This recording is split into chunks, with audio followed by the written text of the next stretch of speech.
अगर इन लोगों ने बहुत काम किया तो आप मुझे ये बताइए कि दिल्ली से क्यों लोग आ रहे हैं? आप दिल्ली वाले जिताएंगे आकर?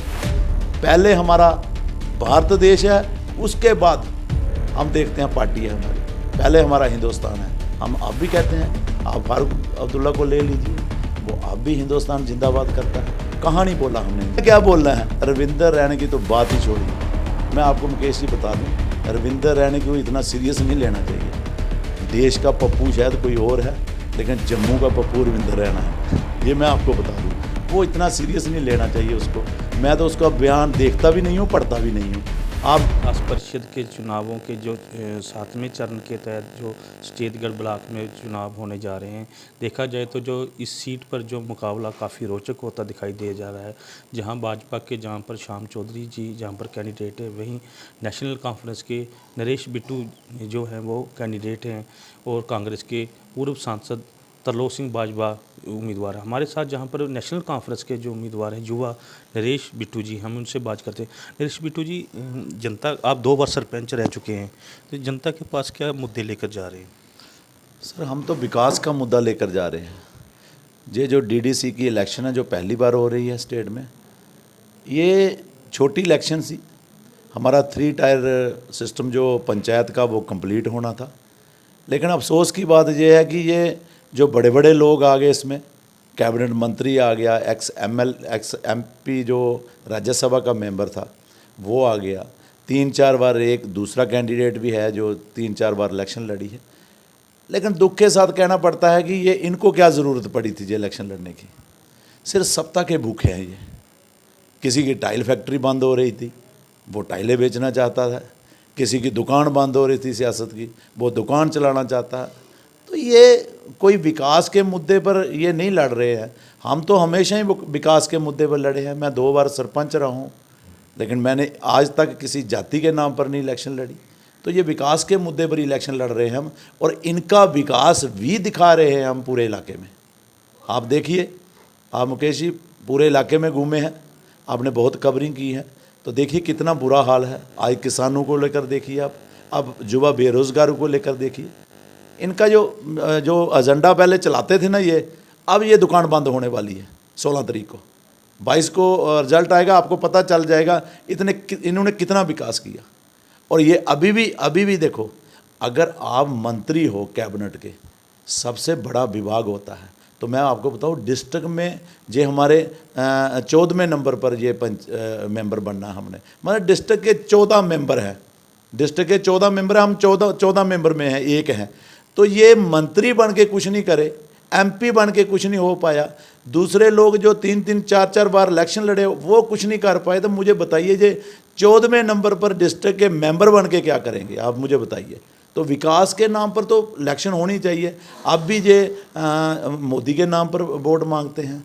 अब कल आप देखिए, आपने कवरिंग की होगी वहाँ, यहाँ हमारे एक साथ में गांव पड़ता है, उसका नाम कोटली राइयाँ है।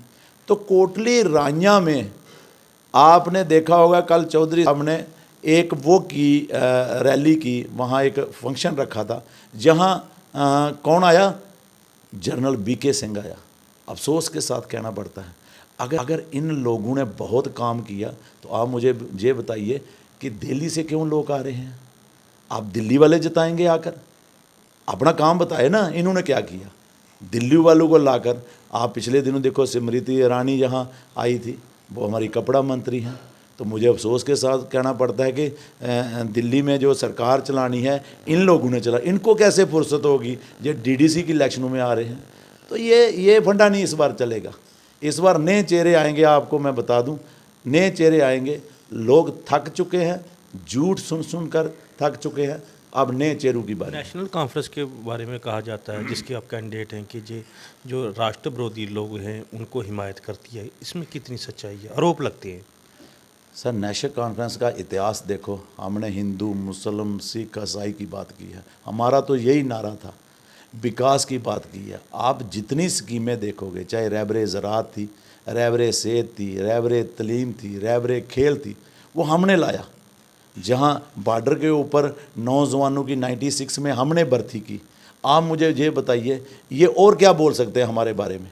इनका काम देखिए, हमारा देखिए। 96 में हमारी हुकूमत थी, हमने एक ड्राइव चलाई, हालांकि यहाँ ड्राइव चल नहीं सकती थी क्योंकि रिमोट एरियो में होती है, मिलिटेंसी एरिया में होती है, पहाड़ी इलाकों में होती है, लेकिन रिक्रूटमेंट ड्राइव हमने चलाई 96 में। ये क्या 4-5 जुंटे नहीं खड़ी हो सकती थी? यहाँ सरकार बीजेपी की है, दिल्ली में सरकार बीजेपी की है।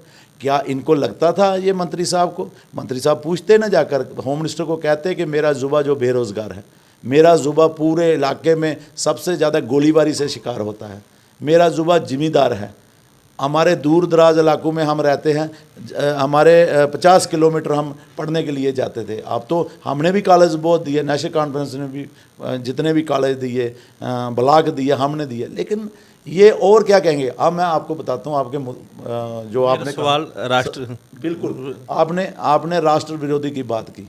मुझे ये बताइए, पिछले 3-3.5 साल इन्होंने पीडीपी के साथ सरकार की है। सप्ताह की, मैं तभी कह रहा हूँ, सप्ताह के भूखी सरकार थी ये। आपने हमें कहा आप पीडीपी के साथ सरकार बनाई, करगल में देखे आप, हिल कौंसिल में ये नेशनल कॉन्फ्रेंस को बीजेपी वाले सपोर्ट कर रहे हैं, आपको भी पता होगा। ये क्या कहेंगे किसी को? आप तो बेनकाब हो गए हैं, ये अब नहीं कह सकते ये, क्योंकि इन्होंने पीडीपी के साथ सरकार चलाई। जब इनको लगा कि पूरे हमने देश में जाना है इलेक्शन लड़ने के लिए, इन्होंने सरकार गिरा दी। तो ये कहाँ कहेंगे हम तो देश हित में हैं, देश हित के लिए काम करते हैं। सबसे पहले हमारा भारत देश है, उसके बाद हम देखते हैं पार्टी है हमारी, पहले हमारा हिंदुस्तान है। हम अब भी कहते हैं, आप फारूक अब्दुल्ला को ले लीजिए, वो अब भी हिंदुस्तान जिंदाबाद करता है। कहाँ नहीं बोला हमने हिंदुस्तान जिंदाबाद?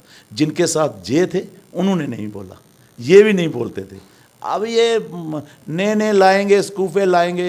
ये रविंद्र रैना तो बोलता कि हमें इनको जय श्री राम बुलाऊंगा, क्या आप जय श्री राम नहीं बोलते? बिल्कुल, जय श्री राम, जय श्री राम, इन्होंने क्या बोलना है? रविंद्र रैना की तो बात ही छोड़िए। मैं आपको मुकेश जी बता दूं, रविंद्र रैना को इतना सीरियस नहीं लेना चाहिए। देश का पप्पू शायद कोई और है, लेकिन जम्मू का पप्पू रविंद्र रैना है, ये मैं आपको बता दूं। वो इतना सीरियस नहीं लेना चाहिए उसको। मैं तो उसका बयान देखता भी नहीं हूँ, पढ़ता भी नहीं हूँ। आप देख लीजिए उसको, आप मुझे बताइए कौन सा बयान अच्छा है। कभी कहता है वो हमने लम्मे पाई उड़ गए। भाई लम्मे तो पई गए असी, आलू 60 रुपये किलो लोगों ने लेता है, और क्या हम लेटेंगे? लेटा तो जुबा है। आप पीएचई वालों को देखिए, पूरा पीएचई वालों सड़कों पे है। आप उनको देखिए पीडब्ल्यूडी वालों को, वो भी सड़कों पे हैं। तो लेट तो रहे हैं लोग भाई, और कैसे लेटे? पूरा हिंदुस्तान तो लेट रहे। 80 रुपये लीटर पेट्रोल कर दिया, डीजल कर दिया आपने, कमर तोड़ के रख दी किसान की। आज किसानों का हाल देखिए, और कहाँ का किसान लेट रहे हैं ना, फिर उसके ऊपर डंडे बरसाए जा रहे हैं, और कैसे लेटेंगे? रविंद्र रैना की इतनी सीरियसली बात नहीं लेनी चाहिए। वो तो कहता कुछ है, उसको पता नहीं चलता वो बयान कौन सा दे रहा है। चुनाव इस बार आप क्या समझते हैं कि जनाब, या राष्ट्रवाद या राष्ट्र विरोधी मुद्दे पे होंगे, या लोग कुछ और सोच के चुनाव वोट डालेंगे? चुनाव विकास के मुद्दे पे होंगे। अब इनका पुराना जो एजेंडा था ना, वो ख़त्म हो गया। आपने बिहार का चुनाव देखा, बहुत सारे इन्होंने जुमले दिखाए वहाँ, लेकिन लोगों ने इनके घुटने टिका दिए। जितने भी हारे हैं वो 12 और 100, 12 वोट से जहाँ हरा है, जहाँ 100 वोट से हरा है, इन्होंने हराया। सरकार थी भाई, हरा सकते हैं।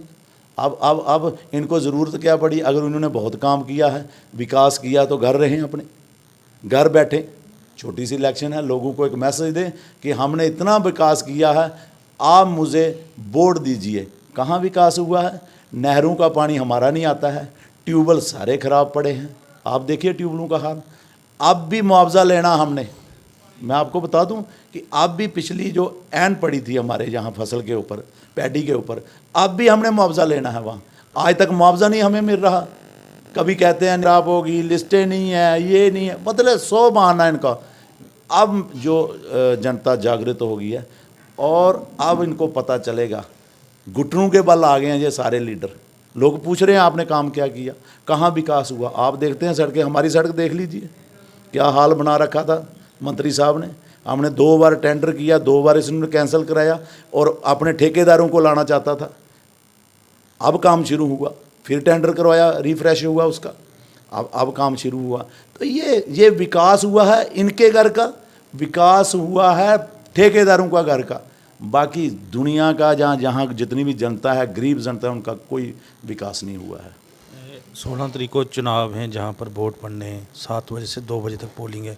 अपने एरिया के जो मतदाता हैं उनको क्या मैसेज देना चाहेंगे आप?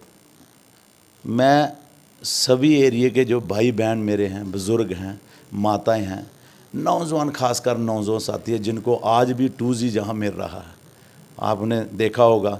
आप देखिए यहाँ कौन सी मिलिटेंसी है जम्मू डिस्ट्रिक्ट में भाई, कौन सा यहाँ बहुत बड़ा कोई हंगामा हो रहा है, कौन यहाँ अंडरग्राउंड वर्कर है। सभी शरीफ लोग और किसान लोग, जवान लोग रहते हैं यहाँ।